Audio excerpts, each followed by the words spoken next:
Hey everybody, Shane here, and today we are gonna make this train wall display.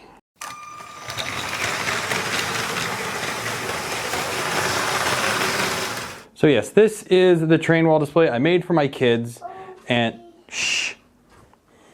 So yes, this is the train wall display that I made. It's also kind of just like storage, but it combines a lot of different things. We've got some woodworking, we have some 3D printing, and some screwing things into the wall. It's honestly really easy to make. All you need is a piece of wood and a 3D printer, and you're off to the races. So let's go ahead and walk through how I made this, through all the different steps, and we'll get this up on the wall for real. All right, so what do we need to get started? Well, we're gonna need a big old piece of wood. Now, why am I doing this? I'm doing this because my walls are concrete, and I don't want to drill like literally 100 and some holes in concrete, put in concrete anchors and all that. So I decided to go with a great big piece of wood. Now this is like some type of modified like plywood. It's like a thin veneer sheet. It's got some other boards between and then another on the back. So it's kind of like sandwiched together. I have no idea what it's called, but it ended up being a little bit cheaper than just getting a straight up sheet of plywood, and it looks a little bit nicer. Because what I'm going to do is I'm going to sand this down. I'll probably just put a polyurethane or a stain or something on it just to make it easy. Maybe look a little bit better. So I've got the board here and I need to lay out the plan. All right, so you're going to need some of these 3D printed brackets. Now what these are for the train track. And the train track just sits right in there like that and holds it in. And this is what's going to bear the weight of all of our trains and hold our track up on that wall. So I made these over on my 3D printing YouTube channel on a live stream. So if you go check that out, I'll link that below if you want to see it.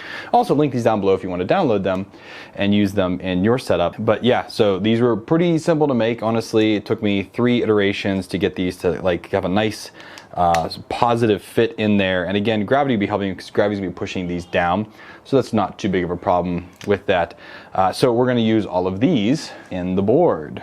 So what I've done here, I went ahead and put all the lines in already so that I know where I want to mount these, and the lines are going to be where the bottom hole is actually going to line up on. Now, how far apart these need to be, the math is hard and I don't feel like doing it. So all I did is I figured out where my first point needs to be. I'm going to mount that one in, and then I'm going to go ahead and just space them out as appropriate and just kind of hold them in there, make sure they're nice and tight, everything fits in well, and then go ahead and screw it in.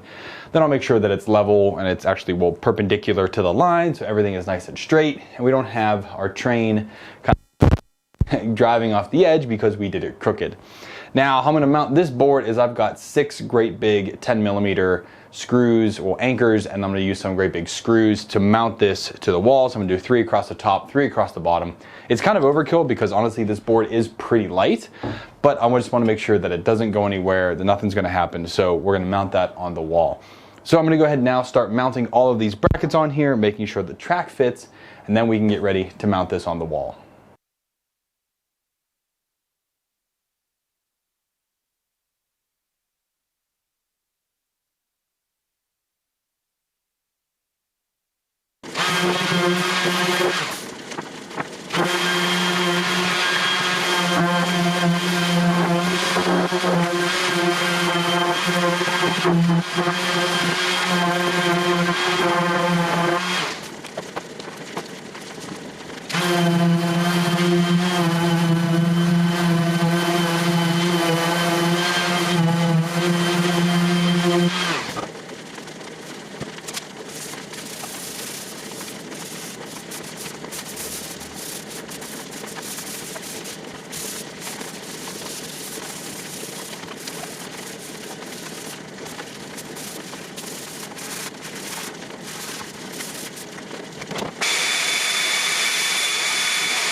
Before I show you how it's mounted on the wall, let's talk about how the track is going to get set up. So I have made it so that I am using 8 pieces of straight track.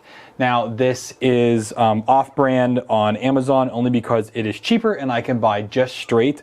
I'm not using this in my actual train layout. This is purely just for the wall.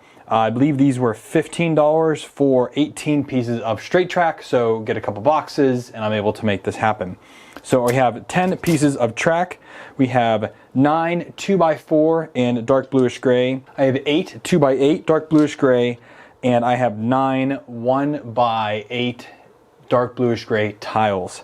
Now the tiles is a little bit kind of overkill for this, but I like it and I have them, so I'm going to use them. So here is how I have to set up the track. So we take 2 pieces, we put them together, and we put a 2x4 on the top. And that gives that some rigidity to it so that it's not going to go anywhere. This is actually sitting on one of those brackets. So this is just purely just to help out and keep that locked together. Now the next 2 pieces, I'm going to do the same thing again. This makes it easier to build. Do those 2. Now we're going to join those 2 together.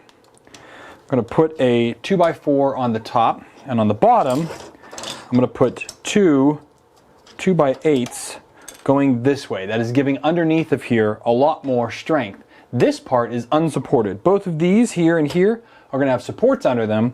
This is just hanging out in the air. So I want to make sure that that does not have any give, because some of the trains are a bit heavy. Then I take the 1x8 tiles and I straddle them across each of the connections between each piece of track.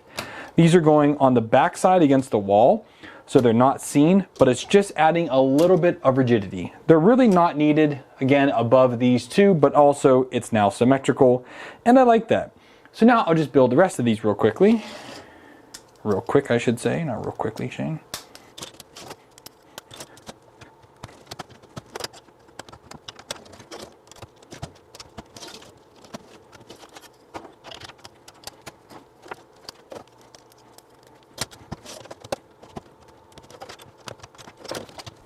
Okay, and there is my 8 pieces all ready to go. And now we can go put this on the wall. And here we have them on the wall. So all I did was take the great big piece of plywood and I put in 4 great big bolts in each corner. Well, 1 in each corner, I should say.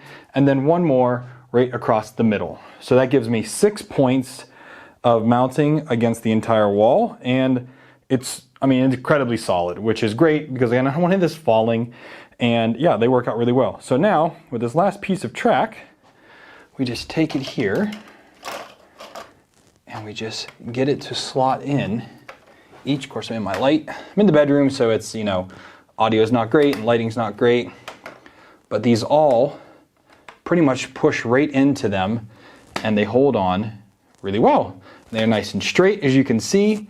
And up here I have my well cars already kind of put in there just as a proof of concept. This is actual real Lego track up top.